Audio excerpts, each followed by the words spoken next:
નમસ્કાર સરકારી કર્મચારીઓ અને પેન્શનર્સ મિત્રો, સ્વાગત છે તમારું આપણી આ યુટ્યુબ ચેનલમાં જેનું નામ છે ગુજરાતી જીકેની જમાવટ.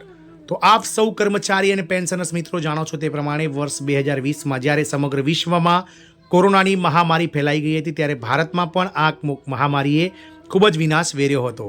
ત્યારે સરકાર દ્વારા 1 જાન્યુઆરી 2020થી લઈ અને 30 જૂન 2021 એમ કુલ 18 મહિના સુધી આપ સરકારી કર્મચારી અને પેન્શનર્સોના જે ડીએડીઆર છે એટલે કે મોંઘવારી ભથ્થું અને મોંઘવારી રાહતના જે હપ્તાઓ છે તે અટકાવી દેવામાં આવ્યા હતા. એટલે કે 18 મહિના દરમિયાન સરકાર દ્વારા 1 પણ રૂપિયાનો અને 1 પણ ટકાનો વધારો મોંઘવારી ભથ્થામાં નહોતો કરાયો. પછી જ્યારે સરકાર દ્વારા જે છે તે ગાડી આર્થિક ગાડી જે છે આર્થિક પટરી પર આવી ગઈ હતી ગાડી, ત્યારે સરકાર દ્વારા એકસાથે 11% મોંઘવારી ભથ્થું 1 જુલાઈ 2021થી લાગુ કરવામાં આવ્યું હતું. પરંતુ જે એરિયસ છે આ 11%નું તે કર્મચારીઓને ચૂકવવામાં ન આવ્યું હતું. આથી કર્મચારીઓ ઘણા લાંબા સમયથી એટલે કે લગભગ 5 વર્ષ કરતાં વધારે સમયથી સરકાર સમક્ષ આ બાકી જે કોરોના સમયનું ડીએ એરિયસ છે તેને લઈ અને માગણી કરી રહ્યા છે.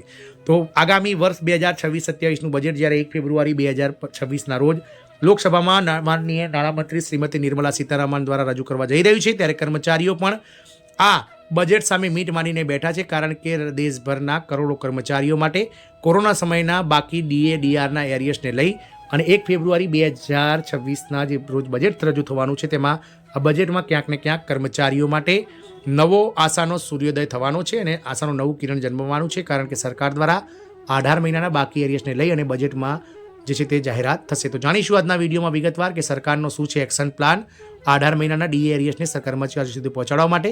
તેને લઈ અને આજના વિડીયોમાં આપણે વિગતવાર ચર્ચા કરીશું. તો વિડીયોના અંત સુધી બન્યા રહો. જો ચેનલમાં આપ નવા સબસ્ક્રાઈબર હોય તો અમારી ચેનલને સબસ્ક્રાઈબ કરવાનું ભૂલશો નહીં.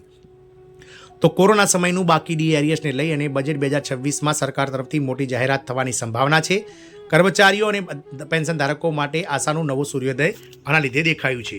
તો કોરોના મહામારીએ સમગ્ર વિશ્વની સાથે ભારતની અર્થવ્યવસ્થા, આરોગ્ય વ્યવસ્થા અને સરકારી તંત્રને પણ ભારે અસર પહોંચાડી હતી. વર્ષ 2020થી 22 દરમિયાન કેન્દ્ર અને રાજ્ય સરકારોએ અસાધારણ પરિસ્થિતિઓને કારણે અનેક કઠિન નિર્ણયો લેવા પડ્યા હતા. એમાં સૌથી મહત્વપૂર્ણ અને કર્મચારીઓ સાથે સીધી રીતે જોડાયેલ નિર્ણય હતો મોંઘવારી ભથ્થું ડીએ અને મોંઘવારી રાહત ડીઆર પર અસ્થાયી રોક. આ નિર્ણયથી કરોડો કર્મચારીઓ માટે અને પેન્શન ધારકોને આર્થિક નુકસાન સહન કરવું પડ્યું હતું. હવે જ્યારે દેશની અર્થવ્યવસ્થા ફરીથી સ્થિર થઈ રહી છે, કર વસૂલાતમાં વધારો થયો છે અને સરકારના ખજાનાની સ્થિતિ સુધરી છે, ત્યારે વર્ષ 2026-27નું જે બજેટ રજૂ થવાનું છે તેના પર સૌની નજર છે. એટલે કે 1 ફેબ્રુઆરી 2026ના રોજ જે બજેટ રજૂ થશે તેના પર કર્મચારીઓ અને પેન્શનર્સોની નજર છે. ખાસ કરીને એક જ પ્રશ્ન દરેક કર્મચારીના મનમાં ગુંજી રહ્યો છે કે શું કોરોના સમયના બાકી ડીઆરએસ અંગે બજેટ 2026માં મોટી જાહેરાત થશે કે નહીં. તો આ લેખમાં આપણે જાણીએ આગળ કે શું છે સરકારી કર્મચારીઓને કેમ રોકવામાં આવ્યું હતું ડીએ, કેટલા મહિનાનો ડીએ બાકી છે, અત્યાર સુધી સરકારનો શું છે અભિગમ, કર્મચારી સંગઠનો શું માંગ કરી રહ્યા છે, તમામ વિશે જાણીએ. તો કોરોના સમયગાળો અને ડીએ એરિયસ. તો માર્ચ 2020માં જ્યારે કોરોના મહામારી ફાટી નીકળી ત્યારે દેશભરમાં લોકડાઉન લાગ્યું હતું, ઉદ્યોગો બંધ થયા હતા, વેપાર ધંધા ઠપ થયા હતા અને સરકારની આવકમાં ભારે ઘટાડો થયો હતો.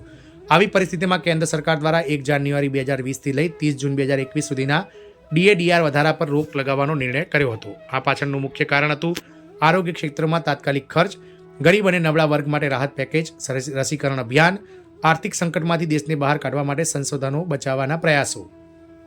તો કોરોના સમયે એટલે કે 1 જાન્યુઆરી 2020થી લઈ અને 30 જૂન 2021 સુધીમાં 18 મહિનામાં સરકાર દ્વારા કર્મચારીઓના 34,402 કરોડ રૂપિયા જે છે તે કેન્દ્ર સરકારના કર્મચારીઓ પાસેથી જે ડીએડીઆર ન ચૂકવીને સરકારે બચાવ્યા હતા. અને આ પૈસા ઉપર પ્રમાણે વાત કરી તે પ્રમાણે આરોગ્ય ક્ષેત્રમાં, ગરીબ કલ્યાણ અને નબળા વર્ગોના રાહત પેકેજમાં, રસીકરણ અને આર્થિક સંકટમાંથી દેશને બહાર કાઢવા માટે વપરાવામાં આવ્યા હતા. સરકારે સ્પષ્ટ કર્યું હતું કે આ રોગ કાયમી નથી, પરંતુ પરિસ્થિતિ સામાન્ય થયા બાદ ડીએ ફરીથી લાગુ કરવામાં આવશે. કેટલા મહિનાનો ડીએ બાકી રહ્યો? તો કોરોના સમયગાળા દરમિયાન આપણે વાત કરી તે પ્રમાણે 1 જાન્યુઆરી 2020થી લઈ 30 જૂન 2021 એમ કુલ 18 મહિનાનો ડીએ રોકવામાં આવ્યો હતો. આ પરિસ્થિતિમાં જાન્યુઆરીથી જૂન એટલે કે 1 જાન્યુઆરીથી 30 જૂન 2020, 1 જુલાઈ 2020થી 31 ડિસેમ્બર 2020 અને 1 જાન્યુઆરી 2021થી 30 જૂન 2021 એમ 3 હપ્તાઓ રોકવામાં આવ્યા હતા. 18 મહિનાનો ડીએ અને ડીઆર આજ સુધી એરિયસ તરીકે ચૂકવવામાં આવ્યો નથી. બાદમાં જુલાઈ 2021થી સરકારે ફરી એકસાથે 11% ડીએ ચૂકવવાનું શરૂ કર્યું, પરંતુ અગાઉના બાકી એરિયસ અંગે કોઈ સ્પષ્ટ નિર્ણય લેવામાં આવ્યો નથી. કેટલા મહિનાનો ડીએ બાકી છે તો તેની વાત કરીએ આપણે. તો કર્મચારીઓ પર પડેલી આના લીધે જે છે તે આર્થિક અસર. તો ડીએ સરકારી કર્મચારીના પગારનો મહત્વપૂર્ણ ભાગ છે. મોંઘવારી વધતી જાય છે ત્યારે ડીએ કર્મચારીઓને થોડીક રાહત આપે છે. 18 મહિના સુધી ડીએ ન મળવાના કારણે મધ્યમ વર્ગીય કર્મચારીઓ પર ભારે આર્થિક બોજ પડ્યો. ઘર ખર્ચ, શિક્ષણ, આરોગ્ય ખર્ચ વધ્યા. લોન અને ઈએમઆઈ ચૂકવવામાં મુશ્કેલીઓ આવી. પેન્શન ધારકોને પણ મર્યાદિત આવકમાં જીવવું પડ્યું. ઘણા કર્મચારીઓનું માનવું છે કે કોરોના સમય દરમિયાન પણ તેમણે પોતાની ફરજ નિષ્ઠાપૂર્વક બજાવી, તેથી હવે તેમના હકનું બાકી ડીએ મળવું જ જોઈએ. સરકારનો અત્યાર સુધીનો અભિગમ. તો કેન્દ્ર સરકાર અને કેટલાક રાજ્ય સરકારો અનેક વખત સંસદ અને વિધાનસભામાં જવાબ આપતા જણાવ્યું છે કે કોરોના સમયના ડીએ એરિયસ ચૂકવવા માટે ખૂબ મોટો નાણાકીય ભાર પડશે. અંદાજે લાખો કરોડ રૂપિયાનું ભારણ આવશે. હાલની પ્રાથમિકતાઓમાં વિકાસ યોજનાઓ, ઇન્ફ્રાસ્ટ્રક્ચર અને સામાજિક કલ્યાણનો સમાવેશ થાય છે. પરંતુ સાથે સાથે સરકારોએ આ વાત પણ નકારી નથી કે ભવિષ્યમાં યોગ્ય સમય આવે ત્યારે નિર્ણય લેવામાં આવી શકે છે. સરકારનો અત્યાર સુધીનો અભિગમ. તો કેન્દ્ર સરકાર અને કેટલાક રાજ્ય સરકારોએ આ રીતે જે છે તે સ્વીકાર્યું છે. કર્મચારી સંગઠનોની સતત માંગ. તો દેશભરમાં કર્મચારી સંગઠનો, પેન્શન ફોરમ અને યુનિયનો દ્વારા સતત સરકાર સમક્ષ માંગ કરી રહ્યા છે કે 18 મહિનાનો જે ડીએ ડીઆર એરિયસ બાકી છે તે સંપૂર્ણ ચૂકવવામાં આવે. જો એક સાથે ચૂકવણી શક્ય ન હોય તો હપ્તામાં ચૂકવણી કરવામાં આવે. ઓછામાં ઓછું બજેટમાં સ્પષ્ટ રોડમેપ તૈયાર જાહેર કરવામાં આવે. અને આ માંગને લઈને અનેક વખત રેલી, આવેદનપત્ર, મંત્રાલય સાથે બેઠક આયોજિત કરવામાં આવી છે. બજેટ 2026 કેમ મહત્વપૂર્ણ છે? તો બજેટ 2026 ઘણા કારણોસર ઐતિહાસિક બની શકે છે. જેમાં પહેલું છે આર્થિક સ્થિરતા. તો જીડીપી વૃદ્ધિ દર સુધરી રહ્યો છે. બીજું છે કર વસૂલાતમાં વધારો. જીએસટી અને ઇન્કમ ટેક્સ કલેક્શન રેકોર્ડ સ્તરે પહોંચી ગયું છે. ત્રીજું છે ચૂંટણી પૂર્વનો માહોલ. તો કેટલાક રાજ્યોમાં એટલે કે દેશભરમાં 5 જેટલા રાજ્યોમાં વર્ષ 2026માં અને બીજા 7 રાજ્યોમાં વર્ષ 2027માં વિધાનસભાની ચૂંટણીઓ અને ભવિષ્યની લોકસભાની ચૂંટણી જે વર્ષ 2029માં આવવાની છે તેને ધ્યાનમાં રાખીને સરકારી કર્મચારીઓ માટે અનુકૂળ નિર્ણય સરકાર લઈ શકે છે. ચોથું છે મોંઘવારીનું દબાણ. તો સામાન્ય જનતા અને કર્મચારીઓ બંને માટે રાહત જરૂરી. આ તમામ પરિસ્થિતિઓને જોતા બજેટ 2026માં કોરોના સમયના ડીએ એરિયસ અંગે કોઈ મોટી જાહેરાત થવાની સંભાવના મજબૂત બની રહી છે. સંભવિત વિકલ્પો જે સરકાર અપનાવી શકે છે. બજેટ 2026માં સરકાર નીચે મુજબના વિકલ્પો જાહેર કરી શકે છે. પહેલું છે સંપૂર્ણ ચૂકવણી. સરકાર એક જ વખત 18 મહિનાનો ડીએ એરિયસ ચૂકવવાની જાહેરાત કરી શકે છે. બીજું છે હપ્તામાં ચૂકવણી. તો બાકી રકમને 2 થી 4 હપ્તામાં ચૂકવવાનો નિર્ણય. ત્રીજું છે આંશિક ચૂકવણી. તો કેટલાક મહિનાનો ડીએ તરત અને બાકીની રકમ બાદમાં ચૂકવવામાં આવી શકે છે.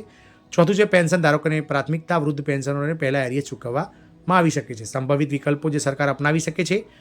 તો આપણે વાત કરી તે પ્રમાણે રાજ્ય સરકારો પણ માટે પણ સંકેત છે. કેન્દ્ર સરકાર જો બજેટ 2026માં ડીએ એરિયસ અંગે સકારાત્મક જાહેર કરે તો રાજ્ય સરકારો પર દબાણ વધશે. ગુજરાત, મહારાષ્ટ્ર, રાજસ્થાન જેવા રાજ્યોમાં પણ કર્મચારીઓ સમાન માંગ કરશે. રાજ્ય બજેટોમાં પણ આ મુદ્દો મહત્વ પામશે. કર્મચારીઓની અપેક્ષાઓ અને ભાવનાઓ. આજે દરેક સરકારી કર્મચારી અને પેન્શન ધારકની એક જ અપેક્ષા છે.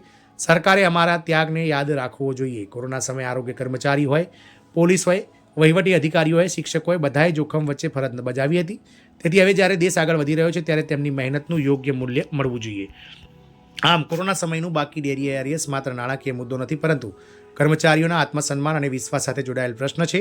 બજેટ 2026 એ સરકાર માટે એક સુવર્ણ તક છે કે કર્મચારીઓ અને પેન્શન ધારકોને રાહત આપી શકે છે અને સકારાત્મક સંદેશ આપી શકે છે. જો બજેટ 2026માં આ અંગે મોટી જાહેરાત થાય છે તો કરોડો પરિવારને આર્થિક રાહત મળશે, બજારમાં ખરીદ શક્તિ વધશે અને અર્થવ્યવસ્થાને પણ ગતિ મળશે. અત્યારે દેશભરના કર્મચારીઓ આતુરતાપૂર્વક 2026ના બજેટ સામે જોઈ રહ્યા છે. આશા રાખી રહ્યા છે કે કોરોના સમયના બાકી ડીએ એરિયસ અંગે સરકાર ઐતિહાસિક નિર્ણય 1 ફેબ્રુઆરી 2026ના રોજ જાહેર કરશે. જોવાનું એ રહેશે કે સરકાર દ્વારા આ બાબતને લઈને 1 ફેબ્રુઆરીએ શું જાહેરાત થાય છે. જય હિન્દ, અસ્તુ.